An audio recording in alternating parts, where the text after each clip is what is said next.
Do you think you're more capable of doing good with your money or the government can? As far as that question goes, obviously you would be better at spending your own money than the government if you're managing a business. But the fact is that once you get past a certain threshold of wealth, a lot of people are just hoarding it and not pumping it back into the economy. Like back in the day with Reagan, when he installed supply side economics, the idea was, oh my God, it's going to stimulate the economy so much if we give no taxes to billionaires who run corporations. But what happened is they ended up just kind of hoarding the money, buying more estates, jets, vacations, living a lavish lifestyle, because there's a human tendency to just want to be as much of a baller as possible when you have $1 billion. It's just how people are. In this video, Andrew Callaghan calls out billionaire nonsense while Patrick Bet-David tries to defend it somehow. So PBD kicks things off with one of his classic setups, trying to frame billionaire spending as some kind of economic gift to society. He tees up that old libertarian pitch. Who uses money better, the government or the individual? But Andrew doesn't bite at all. Instead, he just flips the whole conversation, calling out how the ultra-wealthy just end up fueling absurd personal luxury while doing next to nothing for actual public good. And when PBD tries to twist it with some job creation success story later on, Andrew just keeps dragging it back to reality, reminding everyone that supply-side economics didn't spark an economic boom. It just created a flex culture of billionaires hoarding wealth while inequality explodes. So make sure to watch till the end to see how Andrew Callaghan calls out billionaire nonsense while PBD tries to defend it. Everybody wants to flex, get the nicest car, get a helicopter, do things that you can't do, things that you've dreamed of when you were playing like Grand Theft Auto as a child. So, but go there with that. Let's say you're the greedy billionaire, okay? What's a greedy billionaire buy?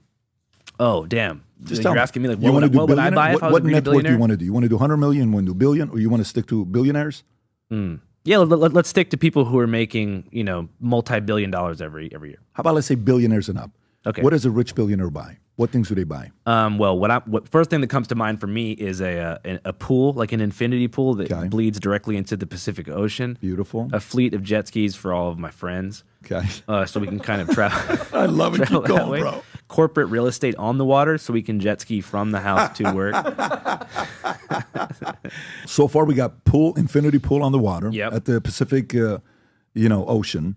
You got jet skis, and then you have a corporate real estate on the water to jet ski from office to the house. Yeah, personal trainer, private chef, personal trainer, nutritionist, private chef, dermatologist to live on scene to help me with my skin problems. Dermatologists, love it. We need these dermatologists. Who else? I can't even think about it. I just know that once you pass a certain amount of money, it becomes a competition as to who can get the most give flashy me more, thing. bro. Go greedy. What else is this billionaire going to buy? I want more. Get creative. Okay, well, I'm trying to think, what kind of billionaire? Am I a tech billionaire or am I like a Saudi royal family member? Give me both of them.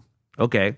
I can't even think of anything else. Yeah, but okay, let's just say private jet. Is that fair? Yeah. You for sure have a private jet. Let's just say yacht. Do you have a vacation home? Yeah, in Santa Fe. In Santa Fe. Oh, no, that's where Jeffrey Epstein had it. I got to pick somewhere else. I got to pick that. I scratched that. That's tough. I have a vacation home. Gene Hackman, on the west coast of Jamaica, Westmoreland Parish. Holy shit, good taste. Yeah. What else? What else do you do to hoard the money? Where do you hoard your money? You could just sit on it.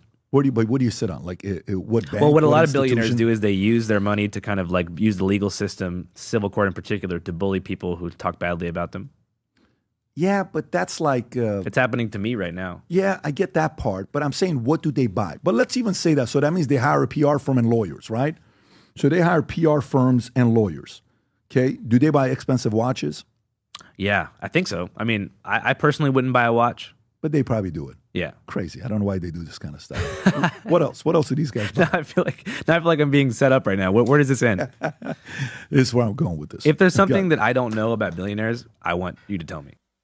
So PBD just keeps pushing the idea that billionaires spending money is inherently good.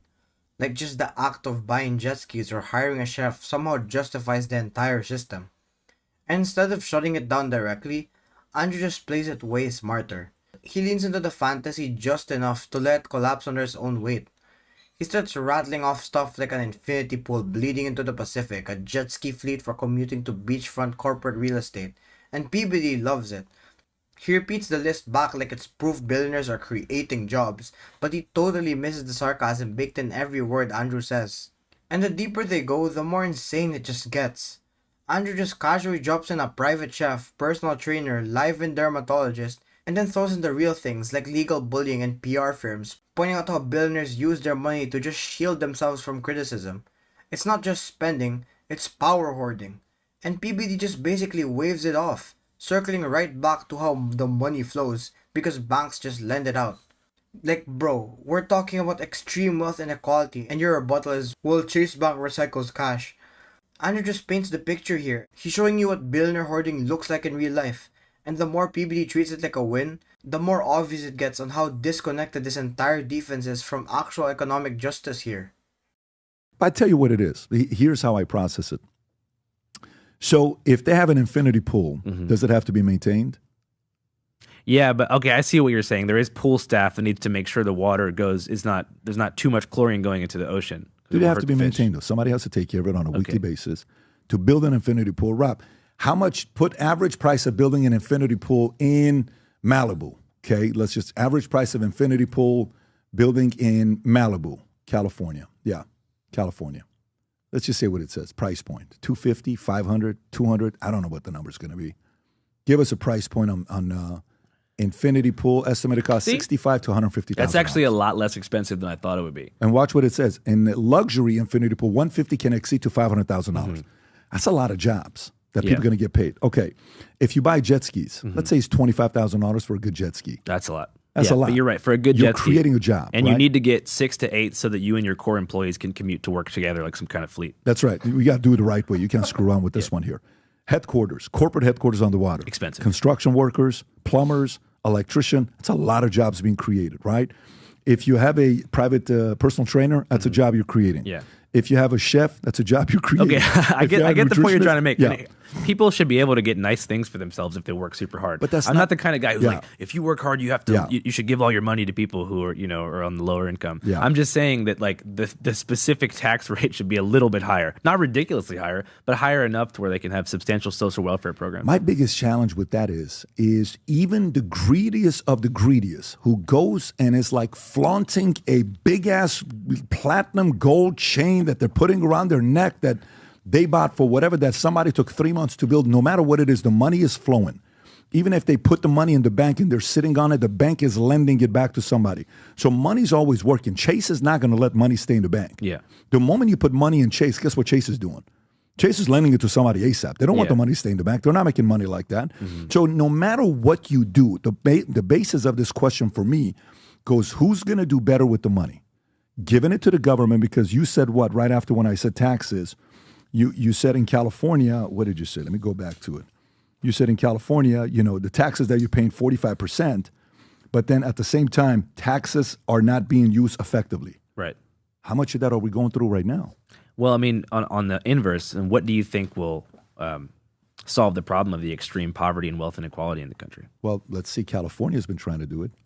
Well, the thing is, they tried. That's the thing is, everyone sees Gavin Newsom as like an enabler for all these destructive democratic policies, but he still makes concessions to conservatives who are like bullying him into not carrying it out. For example, let's take the Tenderloin in San Francisco, which is still the biggest open air drug zone in the city. Been that way for decades. He, obviously during the Biden administration and when Newsom was in control, he still is. It was a crazy scene out there. There was people smoking fentanyl on the streets, people defecating and sleeping in the streets. It's San Francisco. Yeah, in this particular area. So PBD really leans into this idea that billionaires are some kind of job engine. Like, look, pool maintenance, plumbers, trainers, that's jobs. And Andrew, again, just plays it calmly. He acknowledges that, yeah, sure, those jobs exist, but he never lets that distract from the larger point. Just because rich people spend money doesn't mean it's helping society in any big meaningful way. PBD's framing is so surface level. It's like saying trickle-down economics works because someone gets paid to clean an infinity pool once a week. And then PBD hits the money's always working angle, and the whole thing about Chase Bank not letting it sit still. It's such a textbook defending of hoarding. As long as the bank is doing something with it, everything's fine, but that ignores the actual outcomes. Andrew pushes back subtly here, pointing out how the problem isn't whether money moves, it's where it moves and who benefits. That's the distinction here. And PBD just never touches on it. Then Andrew pivots and it's strong. He names Reagan, calling out how tax slashing for billionaires and even threads in California's current chaos. The part where he mentioned Gavin Newsom folding under pressure, that's Andrew pointing out how even blue state leaders don't go far enough. That fear of optics trumps real solutions. And he's not wrong. The failed-safe injection site he brings up, that was actually proposed, and Newsom did back out, likely because of political heat. That's a real policy conversation, not just luxury pools equals jobs pitch. Is there a clip you want him to show? No, I think we can just overlay it or something. But I mean, in general, Governor Newsom was being kind of like shit on for letting that happen. But the reality is, and people on the ground know this, there was supposed to be a safe injection site that was 2 blocks long, 2 blocks wide, that was supposed to be maintained by the state and the city. So it made it so people wouldn't be able to use heroin, fentanyl, and meth on the streets. They would have to go to a controlled environment where the public and children and people who were living in that community wouldn't have to interact with them, and they could have the access to the services they need. At the last minute, Governor Newsom didn't build it because he was too scared of getting another media smear campaign and being made to seem like someone who lets people do drugs in the open, but he still does drugs in the open. So with the Democratic establishment in California, there's a lot of hypocrisy, and there's a lot of we don't know where the money's going. There's not much transparency as far as what's happening with all these taxes that are being taken away from people who worked hard to make that money. We do know that $1 trillion of wealth have left California in the past 4 years. We do know that cities like San Francisco and LA that are still generating a ton of money, much of that money isn't even being pumped back into the city because so many workers have gone remote. There's a lot of people working in California that decide not to live there because they can do their work for tech companies remotely elsewhere in a more affordable state like Montana. Taxes. Yeah, that's right. So I think that when you look at progressive policies and you look at poverty and it's not changing, and then you look at the tax rate going up and down, it can be easy to say, you know what, nothing's ever going to change, and that's why there's so much like a sense of apathy and nihilism when it comes to the billionaire thing. That's why people are saying, billionaires are the worst, kill them all, like on the internet, because they've seen nothing change, and they're seeing, okay, the cost of living is high, there's homeless people everywhere, there's so much poverty, yet there's this class of people who are unaffected by it. So the question is then, if we don't raise the taxes, what can be done to change that situation on the ground? The taxes? No, I mean the situation with inequality and poverty. Yeah, but that's not how it works, though, because to me, here's how it works. Okay, let's just say you got 3 sons, and they're all 25 years old, okay? And you're 60 years old at this time. Could you be? Yeah, 60? Yeah, 25, 60. Let's just say you're 65 years old. You got 3 sons, 25, 26, 27. Mm-hmm. They're all out of college. You give each of them $100,000. First one you give $100,000, he goes to Singapore. He parties, he comes back, has a lot of stories. Says, Dad, I tried an opportunity. I met with this businessman in Singapore. Didn't work out. I need another $250,000. I'm up to something big. Second son comes up. You give him $100,000. He takes $100,000, buys a small condo, gets a nice little job, makes $120,000 a year, doesn't need any money from you anymore. He's doing okay. He's happy. He's got a girlfriend. They're pretty serious. Third one, you give $100,000, takes $100,000, starts a little real estate shop, turns it into $3.2 million, okay? 2 years later. Mm-hmm. Now they're all 2 years older. The first son you give $100,000 went to Singapore, comes back, says he wants a quarter. The second wants a quarter. The third one wants a quarter. Which of those 3 are you more comfortable giving more money to, knowing you're going to get a rate of return on your money? The first, the second, or the third? Probably the first, right? What, the first? Yeah. The guy that went to Singapore? Oh, no, not that guy. My bad. I kind of got lost in the metaphor here because I was just thinking about So the first guy is Singapore. The second guy is a stable guy, good citizen, gets a job. Number 2. Or the third one that starts a business and makes the money grow for you. I mean, probably the three because it would be a bigger investment. But I mean, aside from a business standpoint, like if we obviously, you recognize that there's a big problem with homelessness, poverty, and unaffordability. Well, why do you think that is, though? What do you think? I'm asking you. You're in the streets. Why do you think that is? I mean, I would just assume that because the social safety net is so small here and there's such little being provided for people in terms of mental health services, the broken Veterans Administration, so many different things, unaffordability, like there's just not enough resources to set up to help people who are at rock bottom here. And wrapping this up, Andrew just ends this by cutting through all the economic metaphors and flex talk with something way more grounded. The system's broken because the social safety net barely exists. He's pointing out that we've built an entire structure where wealth can skyrocket while homelessness and mental health crises spiral out in the open. That's not envy. That's just simple observation here. Meanwhile, PBD is still stuck on whether billionaires create enough jobs to justify their yachts, missing the forest for the infinity pool.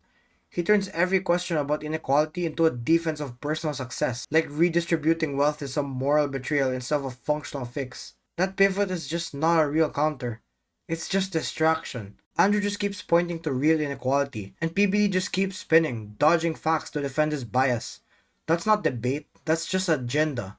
And speaking of bias, are you getting tired of getting news from biased news sources? One outlet says one thing, and another says the complete opposite? How are you supposed to know what's actually true? That's where ground news comes in. It lets you compare how different media outlets, whether it's left, right, or center, are covering the same story. So you can see the full picture instead of just the echo chamber. And here's the best part. Click the link in the description and get a 40% off the Vantage tier, which gives you even deeper insights in media bias and political trends. So stay informed, think for yourself, and check out ground news in the description down below.